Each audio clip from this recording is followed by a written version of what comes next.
Halo semuanya, selamat datang di video kali ini. Video ini akan membahas tentang mata kuliah ekonomi teknik yang mengacu pada metode evaluasi investasi. Jadi, metode mengevaluasi investasi dalam analisis kelayakan ekonomi proyek, terdapat beberapa metode evaluasi investasi yang umum digunakan untuk membantu pengambilan keputusan. Kelima metode tersebut adalah yang pertama, Net Present Value atau NPV. Jadi NPV menilai proyek berdasarkan selisih antar nilai sekarang, manfaat, dan biaya. Yang kedua, Annual Equivalent atau AE, yaitu mengonversi seluruh arus kas proyek menjadi nilai tahunan yang setara. Yang ketiga, Internal Rate of Return atau IRR, yaitu mengukur tingkat pengambilan proyek untuk membuat NPV sama dengan 0. Yang keempat, Benefit Cost Ratio atau BCR, yaitu perbandingan antara manfaat dan biaya dalam nilai sekarang. Dan yang kelima, yang terakhir, yaitu Payback Period atau PP, yaitu waktu yang dibutuhkan untuk mengembalikan investasi awal. Mari kita masuk pada pembahasan metode yang pertama, yaitu NPV atau Net Present Value. Apa itu Net Present Value atau NPV? Jadi, Net Present Value atau NPV adalah metode evaluasi investasi dengan menghitung selisih antara nilai sekarang dari penerimaan kas atau benefit dan nilai sekarang dari pengeluaran kas atau biaya. NPV mengukur seberapa besar keuntungan bersih atau suatu proyek investasi setelah memperhitungkan nilai waktu uang. Jadi, metode NPV pada dasarnya memindahkan cash flow yang menyebar sepanjang umur investasi ke waktu awal investasi atau T sama dengan 0 atau kondisi present. Tentu saja dengan menerapkan konsep ekuivalensi uang. Jadi, prinsip dasar dari NPV yaitu yang pertama, jika NPV lebih dari 0, maka investasi layak dilakukan atau menguntungkan. Sebaliknya, jika NPV kurang dari 0, maka investasi tidak layak atau merugikan. Kemudian, jika NPV sama dengan 0, maka investasi impas atau tidak untung dan tidak rugi. Jadi, asumsi utama, semua arus kas terjadi pada akhir tahun, tingkat diskonto atau suku bunga diketahui dan konstan. Berikut adalah rumus NPV. Jadi, NPV sama dengan PWB dikurangi dengan PWC. Apa itu PWB? PWB adalah Present Worth of Benefit, sedangkan PWC adalah Present Worth of Cost, di mana CB sama dengan cash flow benefit, CC sama dengan cash flow cost, CF sama dengan cash flow utuh, FVB sama dengan faktor bunga present, T sama dengan periode waktu, dan N sama dengan umur investasi. Contoh soal Net Present Value, yaitu suatu investasi sebesar 100 juta akan diikuti oleh biaya operasional 20 juta per tahun dan benefit 40 juta per tahun. Umur investasi 8 tahun, setelah itu aset akan laku terjual 50 juta. Diminta hitunglah NPV atau Net Present Value tersebut. Jadi teman-teman bisa perhatikan gambar di samping. Berikut adalah gambar yang berpatokan pada soalnya, di mana diketahui investasi atau nilai I sama dengan 120 juta rupiah, annual benefit atau AB sama dengan 30 juta rupiah per tahun, annual cost atau AC sama dengan 10 juta rupiah per tahun, nilai sisa atau E sama dengan 50 juta, overhaul atau OH sama dengan 15 juta, umur investasi atau N sama dengan 8 tahun, dan suku bunga atau I kecil sama dengan 12% per tahun. Ya, jadi NPV sama dengan minus investasi ditambah dengan annual benefit dalam kurung P per A, suku bunga, umur investasi tambah nilai sisa dalam kurung P per F, suku bunga, umur investasi dikurangi dengan annual cost dalam kurung P per A, suku bunga, umur investasi dikurangi dengan overhaul dalam kurung P per F, suku bunga, umur investasi. Jadi NPV seperti di soal yaitu min 100 tambah 40 dalam kurung P per A 15%, 8 tambah 60 P per F 15%, 8 kurang 20 dalam kurung P per A 15%, 8 kurang 10 dalam kurung P per F 15%, 8. Jadi NPV sama dengan min 100 tambah 40 kali dengan 4,4873 mulai dari nilai tabel suku bunga ditambah dengan 60 kali dengan 0,3269 didapat dari nilai tabel suku bunga juga dikurangi dengan 20 dikalikan dengan 4,4873 diperoleh dari nilai tabel suku bunga dikurangi dengan 10 dikalikan dengan 0,3269 diperoleh dari nilai tabel suku bunga. Jadi NPV sama dengan plus 6,091 juta. Jadi karena NPV di sini nilainya itu 6,901 juta lebih dari 0, maka investasi tersebut layak atau ekonomis atau feasible dan layak untuk diterapkan. Kita masuk pada pembahasan metode yang kedua, AE atau annual equivalent. Jadi jika pada metode NPV seluruh aliran cash ditarik pada posisi present, sebaliknya pada metode AE ini aliran cash justru didistribusikan secara merata pada setiap periode waktu sepanjang umur investasi baik cash in maupun cash out. Metode annual equivalent atau AE adalah teknik evaluasi investasi yang mengonversi seluruh arus kas atau cash flow proyek menjadi nilai tahunan yang setara. Berbeda dengan NPV yang menghitung nilai sekarang dari arus kas, AE mendistribusikan arus kas secara merata setiap tahun selama umur proyek. Metode ini berguna untuk membandingkan proyek dengan umur yang berbeda atau untuk menyederhanakan evaluasi proyek berulang. Komponen AE, dalam metode AE kita menghitung equivalent Uniform Annual Benefit atau EUAB, yaitu manfaat tahunan yang setara. Kemudian Equivalent Uniform Annual Cost atau EUAC, yaitu biaya tahunan yang setara. Jadi proyek dianggap layak jika AE sama dengan EUAB kurang EUAC lebih dari 0. Untuk rumus AE atau Annual Equivalent, di mana CB sama dengan cash flow benefit, CC sama dengan cash flow cost, CF sama dengan cash flow utuh, FBA sama dengan faktor bunga anual, T sama dengan periode waktu, dan N sama dengan umur investasi. Jadi untuk annual equivalent kriteria keputusannya yaitu jika AE lebih dari 0 artinya investasi akan menguntungkan atau layak, yaitu feasible. Sedangkan sebaliknya jika AE kurang dari 0 artinya investasi tidak menguntungkan atau tidak layak atau unfeasible. Untuk contoh soal AE atau annual equivalent, suatu investasi sebesar 100 juta akan diikuti oleh biaya operasional 20 juta per tahun dan benefit 40 juta per tahun. Umur investasi 8 tahun, setelah itu aset akan laku terjual 50 juta, di mana diminta hitunglah nilai AE atau annual equivalent tersebut. Jawabannya yaitu diketahui investasi atau I besar sama dengan 120 juta, annual benefit atau AB sama dengan 30 juta per tahun, annual cost atau AC sama dengan 10 juta rupiah per tahun, nilai sisa atau S sama dengan 50 juta, overhaul atau H sama dengan 15 juta, umur investasi atau N sama dengan 8 tahun, dan suku bunga atau I kecil sama dengan 12% per tahun. Jadi annual equivalent sama dengan minus investasi dalam kurung A per P, suku bunga, umur investasi, ditambah dengan annual benefit, ditambah dengan nilai sisa dalam kurung A per F, suku bunga, umur investasi, dikurangi dengan annual cost, dikurangi dengan overhaul dalam kurung P per F, suku bunga, umur investasi, dalam kurung A per P, suku bunga, umur investasi, AE sama dengan min 100 dalam kurung A per P 15% 8 tambah 40 tambah 60 dalam kurung A per F 15%, 8 dikurangi 20 dikurangi 10 dalam kurung P per F 15%, 8 dalam kurung A per P 15%, 8. AE sama dengan min 100 juta dikalikan dengan 0,2229 didapat dari tabel suku bunga ditambah 40 tambah 60 dikalikan dengan 0,0729 didapat dari tabel suku bunga 15% dikurangi dengan 20 dikurangi dengan 10 dikalikan dengan 0,3269 didapat dari tabel suku bunga 15% tahun ke-8 dikalikan dengan 0,2229 tabel suku bunga. Jadi AE sama dengan plus 1,3 juta. Jadi karena di sini AE nilainya itu lebih dari 0 yaitu 1,35 juta, maka rencana investasi layak atau ekonomis. Selanjutnya metode yang ketiga atau IRR, yaitu Internal Rate of Return. Internal Rate of Return atau IRR adalah tingkat diskonto yang membuat nilai sekarang bersih atau Net Present Value atau NPV dari seluruh arus kas suatu proyek investasi menjadi 0. Dengan kata lain, IRR menunjukkan tingkat pengembalian tahunan yang diharapkan dari suatu investasi.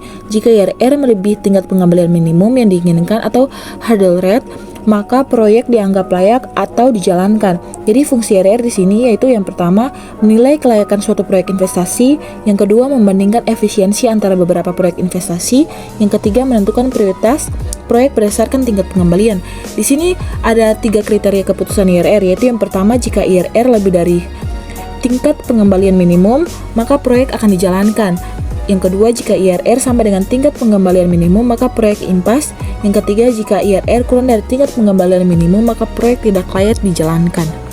Rumus IRR atau Internal Rate of Return di sini yaitu kemampuan cash flow dalam mengembalikan modalnya disebut dengan Internal Rate of Return. Kewajiban yang harus dipenuhi disebut dengan minimum Attractive Rate of Return atau MARR. Jadi investasi layak jika IRR lebih dari MARR. Nilai MARR umumnya ditetapkan secara subjektif melalui suatu pertimbangan tertentu dari investasi. Yang pertama, suku bunga investasi atau I kecil. Yang kedua, biaya lain yang harus dikeluarkan untuk mendapatkan investasi atau CC. Yang ketiga, faktor risiko investasi atau A. Dengan demikian, MARR sama dengan I tambah CC tambah A. Jika CC dan A tidak ada atau 0, maka MARR atau nilai suku bunga sehingga MARR lebih dari I atau nilai suku bunga. Selanjutnya, jika cash flow suatu investasi dicari NPV pada suku bunga I sama dengan 0%, pada umumnya akan menghasilkan nilai NPV maksimum. Selanjutnya, jika suku bunga tersebut diperbesar, nilai NPV akan cenderung menurun sampai pada nilai I tertentu NPV akan mencapai nilai negatif. Artinya pada suatu I tertentu NPV akan memotong sumbu 0. Saat NPV sama dengan 0, NPV sama dengan 0 tersebut I sama dengan I bintang atau I sama dengan IRR atau Internal Rate of Return. Jadi proses menemukan NPV sama dengan 0 dilakukan dengan prosedur sebagai berikut. Yang pertama, hitung NPV untuk suku bunga dengan internal tertentu sampai ditemukan NPV lebih dari 0, yaitu NPV plus dan NPV minus. Yang kedua, lakukan interpolasi antara NPV plus dan NPV minus sehingga didapatkan I bintang pada NPV sama dengan 0. Jadi, kriteria keputusan investasi layak jika IRR lebih dari MARR. Berikut adalah rumusnya. Kemudian kita masuk pada contoh soal IRR atau Internal Rate of Return. Dalam rangka pengembangan usaha, PT Angin Berembus merencanakan investasi baru senilai Rp1.200 juta dengan perkiraan pendapat mulai tahun kedua sampai tahun ke-7 sebesar Rp400 juta. Setelah itu, menurun gradien sebesar Rp15 juta per tahun, sedangkan biaya operasional dikeluarkan mulai tahun ke-1 sebesar Rp50 juta dan selanjutnya naik gradien Rp10 juta. Umur investasi diprediksi 12 tahun dengan nilai sisa Rp500 juta. Di samping itu, ada pendapatan lump sum pada tahun ke-6 Rp300 juta dan overhaul pada tahun ke-7 Rp100 juta. Evaluasilah rencana investasi dengan perkiraan cash flow seperti grafik berikut dengan metode Internal Rate of Return jika MARR-nya sama dengan 15%. Jawabannya yaitu seperti berikut. IRR akan diperoleh saat NPV sama dengan 0, di mana CF sama dengan cash flow investasi, FPB sama dengan faktor bunga present, NPV sama dengan minus I besar tambah AB dalam kurung P per A, I bintang, N dalam kurung P per F, I bintang, N dikurangi dengan G1 dalam kurung P, G, I bintang, N dalam kurung P per F, I bintang, N ditambah dengan LS dalam kurung P per F, I bintang, N dikurangi dengan OH dalam kurung P per F, I bintang, N. Jadi NPV-nya di sini NPV sama dengan minus 1.200 tambah 400 dalam kurung P per A, I bintang, 11 yaitu nilai tahunnya dalam kurung P per F, I bintang, tahun pertama dikurangi dengan 15 dalam kurung P per G, I bintang, tahun ke-6 kurung P per F, I bintang, tahun ke-6 ditambah dengan 300 dalam kurung P per F, I bintang, tahun ke-6 ditambah dengan 500 dalam kurung P per F, I bintang, tahun ke-12 dikurangi dengan 50 dalam kurung P per A, I bintang, pada tahun ke-12 dikurangi dengan 10 dalam kurung P per G, I bintang, tahun ke-12 dikurangi dengan 100 dalam kurung P per F, I bintang, tahun ke-7. Yang pertama kita akan menghitung jika 15%. NPV sama dengan minus 1.200 tambah 400 dalam kurung P per A, I bintang, 11 dalam kurung P per F, I bintang, 1 kurang 15 dalam kurung P per G, I bintang, 6 dalam kurung P per F, I bintang, 6 tambah 300 dalam kurung P per F, I bintang, 6 tambah 500 dalam kurung P per F, I bintang, 12 kurang 50 dalam kurung P per A, I bintang, 12 kurang 10 dalam kurung P per G, I bintang, 12 kurang 100 dalam kurung P per F, I bintang, 7. Jadi NPV sama dengan minus 1.200 tambah 400 dalam kurung P per A 15%, 11 P per F, 15%, 1 kurang 15 P per G 15%, 6 dalam kurung P per F 15%, 6 tambah dengan 300 dalam kurung P per F, 15%, 6 tambah 500 dalam kurung P per F 15%, 12 dikurangi dengan 50 dalam kurung P per A, 15%, 12, dikurangi dengan 10 dalam kurung P per G, 15%, 12, dikurangi dengan 100 dalam kurung P per F, 15%, 7. Jadi NPV diperoleh min 1200 ditambah dengan 400 dikalikan dengan 5,234, yaitu diperoleh dari nilai tabel suku bunga karena hasil pencarian yang di atas, dikali dengan 0,8696 dikurangi dengan 15 dikalikan dengan 7,937 dikalikan dengan 0,4323 ditambah dengan 300 dikalikan dengan 0,433 ditambah dengan 500 dikalikan dengan 0,1869 dikurangi dengan 50 dikalikan dengan 5,421 dikurangi 10 dikalikan dengan 21,185 dikurangi dengan 100 dikalikan dengan 0,3759. Jadi nilai-nilai dalam kurung di sini merupakan nilai yang diperoleh dari tabel suku bunga. Itu tabel suku bunga 15% pada tahun-tahun yang sudah tertera di atas, yaitu 11, tahun ke-11, tahun ke-1, tahun ke-6 dan tahun ke-12. Jadi diperoleh untuk hasil perkaliannya semua NPV sama dengan 271,744 juta. Kemudian jika NPV sama 18%, rumusnya sama dengan pencarian NPV sama dengan 15%. Hanya saja yang diganti di sini 15% itu diganti dengan 18%, yaitu nilai suku bunganya. Jadi teman-teman bisa lihat di sini pada nilai-nilai yang sudah dimasukkan, nilai NPV-nya akan menjadi min 1200 ditambah 400 dikalikan dengan 4,656 dikalikan dengan 0,8475 dikurangi dengan 15 dikalikan dengan 7,083 dikalikan dengan 0,3704 ditambah dengan 300 dikalikan dengan 0,3704 ditambah 500 dikalikan dengan 0,1372 dikurangi 50 dikalikan dengan 4,793 dikurangi 10 dikalikan dengan 17,481 dikurangi dengan 100 dikalikan dengan 0,3139. Jadi nilai-nilai dalam kurung yang dikalikan ini merupakan nilai yang diperoleh dari nilai tabel suku bunga pada tahun-tahun tertentu pada nilai suku bunga 18%. Kemudian untuk hasil akhirnya dikalikan, dijumlahkan semuanya menjadi NPV-nya itu plus 72,90 juta.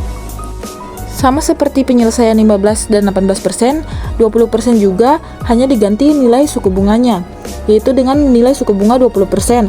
Kemudian kita tinggal masukkan dengan patokan pada nilai tabel suku bunga. Kemudian diperoleh NPV sama dengan min 1200 tambah 400 dikalikan dengan 4,327 dikalikan dengan 0,8333 dikurangi dengan 15 dikalikan dengan 6,5801 dikalikan dengan 0,3349 ditambah dengan 300 dikalikan dengan 0,3349 ditambah 500 dikalikan dengan 0,1125 dikurangi dengan 50 dikalikan dengan 4,4392 dikurangi 10 dikalikan dengan 15,467 dikurangi 100 dikalikan dengan 0,2791. Jadi untuk hasil penyebelahannya semuanya diperoleh NPV-nya itu minus, yaitu 38,744 juta. Jadi ternyata NPV sama dengan 0 berada di antara nilai suku bunga 18% dengan nilai suku bunga 20%. Selanjutnya dengan metode interpolasi IRR, yaitu IRR sama dengan INPV plus ditambah dengan NPV dibagi dengan NPV plus tambah dengan NPV minus dikalikan dengan INPV minus dikurangi dengan INPV plus. Jadi IRR untuk INPV plusnya kan 18% ditambah dengan 72,90 bagi dengan 72,90 tambah dengan 38,744 dikalikan dengan NPV minus yaitu 20% dan dikurangi dengan INPV plus yaitu 18%. Jadi nilai hasil IRR-nya itu diperoleh 19,306%. Jadi di sini karena nilai IRR-nya itu 19,306%, lebih dari nilai MARR yaitu yang 15%, maka rencana investasi tersebut direkomendasikan layak secara ekonomis untuk dilaksanakan. Penjelasan berikutnya itu pada metode keempat atau BCR, yaitu benefit cost ratio. Jadi benefit cost ratio adalah metode evaluasi investasi yang membandingkan nilai sekarang dari manfaat benefit dengan nilai sekarang dari biaya cost suatu proyek. BCR ini digunakan untuk menilai efisiensi ekonomi dan kelayakan suatu proyek atau investasi. Metode BCR ini memberikan penekanan terhadap nilai perbandingan antara aspek manfaat atau benefit yang akan diperoleh dengan aspek biaya dan kerugian yang akan ditanggung atau cost dengan adanya investasi tersebut. Jadi aspek benefit dan cost dalam proyek-proyek pemerintah mempunyai pengertian yang lebih luas daripada pengertian biasa. Teman-teman bisa perhatikan untuk rumus BCR atau benefit cost ratio berikut. Jadi dilihat dari kriteria keputusannya itu, jika BCR lebih dari 1, maka investasi layak atau feasible. Tetapi jika sebaliknya BCR kurang dari 1, maka investasi tidak layak atau unfeasible. Berikut adalah contoh soal BCR. Jadi jika soal NPV di atas dievaluasi dengan metode benefit cost ratio atau BCR, maka prosesnya sebagai berikut. Teman-teman perhatikan untuk gambar grafiknya. Kemudian kita masuk pada langkah penyelesaian atau jawabannya, yaitu kita akan mencari nilai PWB dan PWC. Untuk yang pertama, untuk nilai PWB-nya itu sama dengan annual benefit dalam kurung P per A, suku bunga, umur investasi ditambah dengan nilai sisa dikalikan dengan dalam kurung P per F, suku bunga, umur investasi. Jadi PWB-nya diperoleh yaitu 40 dalam kurung P per A, 15%,8 tambah 60 dalam kurung P per F, 15%,8. Jadi PWB sama dengan 40 dikalikan dengan 4,4873 ditambah dengan 60 dikalikan dengan 0,3269. Seperti biasa, nilai-nilai di dalam kurung merupakan nilai yang diperoleh dari tabel suku bunga 15% pada tahun ke-8.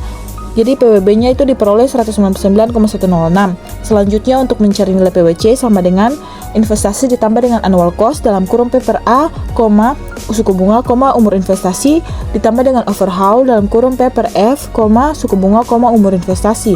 Jadi PWC-nya sama dengan 100 ditambah dengan 10 dalam kurung P per A, 15%,8 ditambah dengan 10 dalam kurung P per F, 15%,8.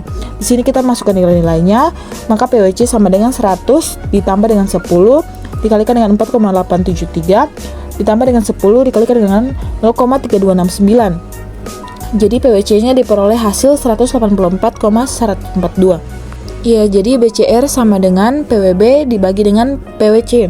Jadi nilai BCR yang sudah kita cari tadi ya, yang PWB dan PWC itu dimasukkan yaitu 199,106 dibagi dengan 184,142. Diperoleh nilai BCR-nya itu sama dengan 1,081. Di sini karena nilai BCR-nya itu lebih dari 1 yaitu 1,081, maka nilai BCR tersebut dianggap layak. Untuk metode yang terakhir yaitu PBP atau payback period. Jadi payback period atau PBP adalah waktu yang dibutuhkan untuk mengembalikan investasi awal dari arus kas bersih atau cash flow yang dihasilkan proyek. Tujuannya yaitu untuk menilai seberapa cepat investasi dapat balik modal, cocok untuk mengevaluasi risiko likuiditas suatu proyek. Jadi metode discounted payback period sebetulnya merupakan penyempurnaan dari metode payback period, yaitu dengan memasukkan faktor bunga dalam perhitungannya. Kemudian untuk masuk ke rumus PBP atau payback period, formula perhitungan discounted payback period ini adalah di mana K sama dengan periode pengembalian, CFT sama dengan cash flow periode ke T, FBP sama dengan faktor bunga present. Jadi kriteria keputusan discounted payback period ini, rencana investasi akan dikatakan layak atau feasible jika K kurang dari sama dengan N dan sebaliknya. K sama dengan jumlah periode pengembalian dan N sama dengan umur investasi. Untuk contoh soal payback period, dilihat dari gambar samping, suatu investasi sebesar 100 juta rupiah akan diikuti oleh biaya operasional 20 juta rupiah per tahun dan benefit 40 juta rupiah per tahun. Umur investasi 8 tahun, setelah itu aset akan laku terjual 60 juta rupiah. Diminta, hitunglah payback period investasi tersebut. Berikut adalah jawabannya. Jadi K payback period sama dengan investasi dibagi dengan annual benefit dikali dengan periode waktu. Jadi K payback period sama dengan 100 juta dibagi dengan 40 juta dikurangi dengan 20 juta dikali dengan 8 tahun. K payback period sama dengan 5 tahun karena K sama dengan 5 tahun, yaitu nilai N-nya itu kurang dari 8 tahun, maka periode pengembalian investasi tersebut memenuhi syarat atau layak. Jadi itu saja materi, rumus, contoh soal, dan jawaban untuk kelima metode mengevaluasi kelayakan investasi. Mohon maaf jika masih ada salah kata dan tutur ucapan. Sekian dan terima kasih telah menonton video ini.